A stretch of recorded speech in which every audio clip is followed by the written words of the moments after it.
changes to jeweling, I totally agree with. The changes to blacksmithing, they said they want to buff everything. I don't believe they have plans to with patch 1.0.3. But if they do, it's going to be the same sort of thing. They're going to reduce the cost to craft, which in general is a good thing. It's a change that I agree with. But for the time being, I think the greatest misconception about crafting as a whole is that you will always lose money. And I can certainly relate to people that feel this way and think that people will always lose money because jeweling is so expensive and is anything but profitable. I mean, I've always lost money jeweling. I've lost money or I've broken even because I've already had all the materials and decided, well, I'm going to make the super gem to throw in X character. So I've never made a big profit versus I've made, let's see, right now I have on me 17.7 million gold, and I spent 1.5 million yesterday, and I have 150,000 waiting to go to my stash. So I've made, outside from that investment that I sold and made 1.9 million off of, so I guess we can throw out what I spent yesterday, and we can throw out what I made off of my investment, because that's the only time I've made money through speculation. And by making money through speculation, I mean that's the only time that I've ever bought an item and tried to sell it for a higher value. So we can safely assume that I've made at least 17.8 million gold, and this is pretty much all from crafting. I mean, almost entirely from crafting.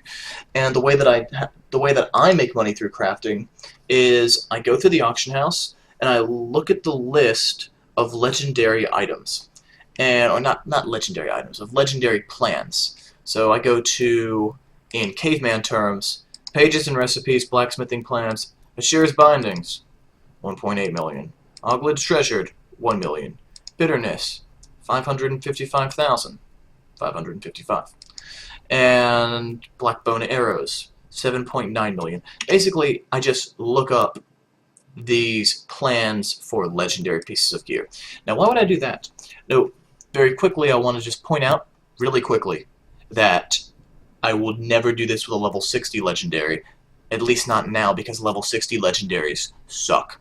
Level 60 legendaries, some of them are alright, some of them are useful, some of them are pretty good, but as a rule, 9 out of 10 times, you'd rather have a superpowered rare than a legendary, and it'll probably be cheaper too. So, I would really say level 50 and below legendaries is sort of what I'm looking for.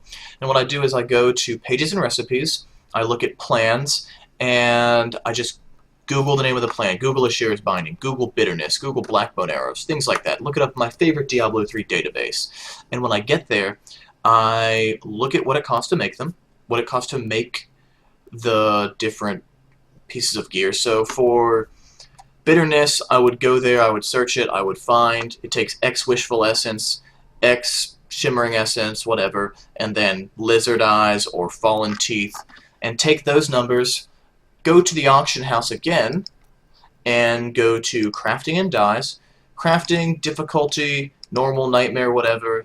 So if it takes 100 shimmering essence to make, I go 100, search it a few times to make sure I'm getting a steady price, to make sure I'm not just getting a one-time inflated price or a one-time deflated price. I want to search it for a little while just to make sure I'm not getting ripped off and I'm not getting a super good deal, because I want to have the most accurate numbers as possible when I do this math.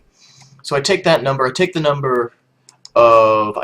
amount of money that I would have to spend on the materials to make it, and I add that to the amount of money that costs to actually make it, costs to do the little crafting thing. Like the amount of money you spend when you press the button over at Hadrig's face.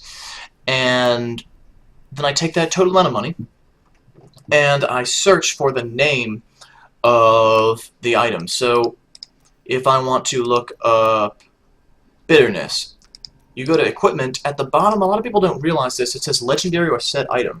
I can actually type in bitterness, and I can, if you set a maximum buyout price just to 99999, just like a load of nines, then it'll only show you items with a buyout price. So I sort from the cheapest buyout and bitterness.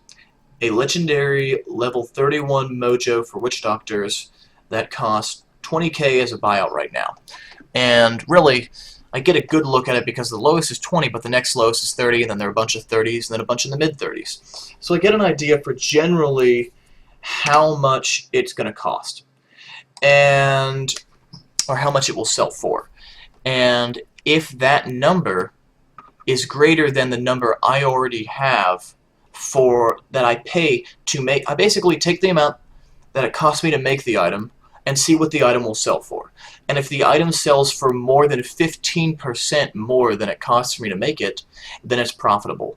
Then it's worthwhile to do.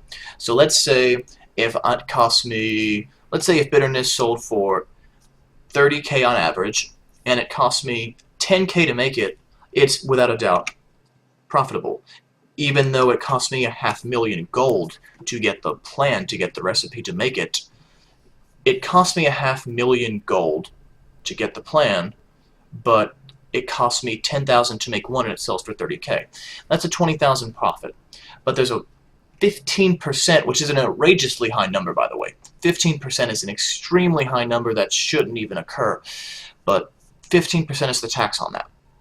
So 15% of 30,000, so that's 4,500. So I'm making 25,000 on an item that cost me 10,000 to make. I'm making over 15,000 for every sale. So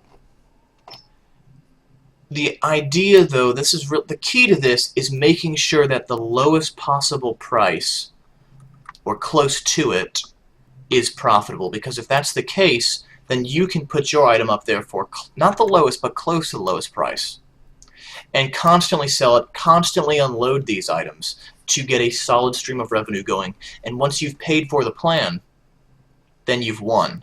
If you don't pay for your recipe, then you lose money. That's your investment. But once you've paid for that recipe, you can make that item whenever you want to and try to make a profit off of it. Before the commodity auctions came back up, I was buying Shimmery Essence for 7k a stack, which goes for 4,300 now, and Lizard Eyes for 400 each, and now they're selling for 300 each. But I was buying them at a more expensive price, but I was also selling the items I was making with it, which I will not disclose because that is my secret. I was selling the items I was making with those materials for over twice what they're going for right now on the auction house. So that gave me a solid burst of income. But even now, after the commodity auction house is back, though the price has gone down, I will still make about 400 to 800k a day while I'm at work. I will make about, during the day, not even playing the game, just playing the auction house for an hour a day, I make around 500,000 gold. So it's not as fast as a lot of methods, but it's dependable, it's solid, and it's steady, which is a good thing. So next on the list, that's how, just to sum up, that's how I made crafting profitable for me. That's how I made money with crafting. So next on the list, and this is probably the final thing on the list and the most important, is what's going to be happening this coming Tuesday. This coming Tuesday, as many of us, if not everyone here knows, this Tuesday the Real Money Auction House is coming out. And all of those gold farmers that have been saving up the money, they've been selling on a website, but for the most part they are still saving and amassing this money. They're going to be crawling out of the woodwork and spraying their gold all over the room in the auction house, hoping somebody picks it up. And it's going to make the price of gold plummet. It's going to make the price of gold extremely low. However, even though there's going to be that solid burst at the start, all of these botters are still running their bots all day, every day. They are still making the money. They are still bringing it out. They are still going to be able to sell gold for a retardedly high profit. So I don't expect there's much reason to save it after Tuesday. I personally will probably sell 15 million of my own gold the day the Real Money Auction House comes out. I think that that's probably the safest bet that we have right now, just because of the state of botting, because these bots are going to make inflation so high. Those spammers were originally selling 100,000 gold for something like $10, like we're talking $100 for a million. I mean, they were selling this stuff at a ridiculously high price when the game first came out. If we didn't have to deal with their inflation, my 17 million might be worth 1,700 US dollars if prices didn't fluctuate.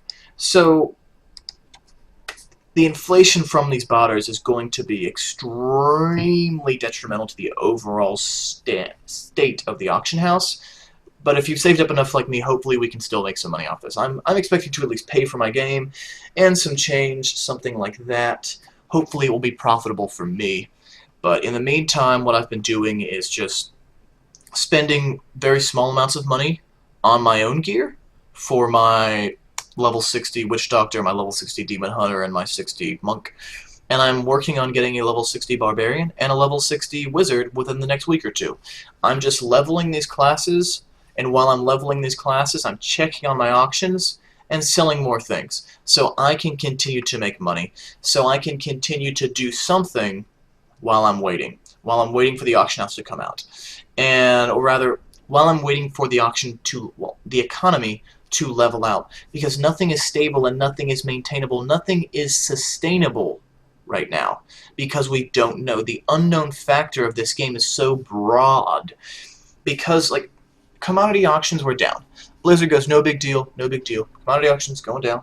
The day they bring them back, every single thing that I craft, and I've got around probably 8 legendary recipes, every single one of those, the price was cut at least in half, if not more.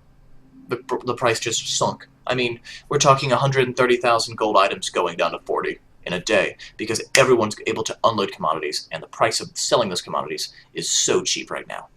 So we don't know. There are a lot of little things that Blizzard can do in these patches that just completely flip the auction house upside down. And that's why I don't know. There's the biggest unknown for me this week is that I don't know if I should unload all my gold on Tuesday or if I should wait maybe a week and see if this big bubble of gold doesn't fan out and complete itself. But that's the thing. I just don't know. And I'm going to try. I mean, I'm going to sell it. I'm going to go for it. Because even though that bubble of gold that these farmers have been saving up is going to pop and it's going to get sold, there's going to be much more behind that. So if prices do go up, if the price of gold increases within a few weeks after Tuesday, I would assume, and I mean strongly assume, that the price of gold will only increase slightly and only for a short period of time. I think the price of gold that we will see on Tuesday is by far the absolute low. I think the price will continue to go down. So I think the sooner that you unload your gold into the real money auction house, if that is what your goal is, the better. Also, with the increase of these drop rates and the reduction of the difficulty of Inferno, I would suspect that all that gear, like I said earlier, is going to get cheaper. And I'm not saying sell your gear now, I'm just saying, at least for me, until that nerf comes out, I'm not spending more than $1 million on a character as far as gearing them out. I'm just getting the basics and going for really control-intensive play. So, thank you for watching Evil Money, episode number 1. And, yep, that's it for today. I'm going to be now tying in my PayPal account to my Blizzard account and turning on MLG, which, if you don't know, is Major League Gaming. It is a professional esports tournament, a massive one, probably the largest in America. And the StarCraft 2 games today are absolutely insane. Wonderful, wonderful stuff. I'm going to be streaming probably this evening. I'm going to, the video quality will be a little bit lower because my bandwidth is absolute shit. But I will be streaming Diablo 3. I'm going to be streaming the leveling of my latest, greatest character, my Barbarian Mighty Strikes, who is in the middle of Act 1 on normal, and I love playing the game on normal because it's so easy. You just click it and it dies, and it's fucking awesome. But that's what I'll be doing this evening here for the time being. I'm going to go work out, and while I do, I'm going to set up a TV in front of me and watch Marine King Prime smack down on Dong Regu. So anyway, thanks for watching, and I will see you next time.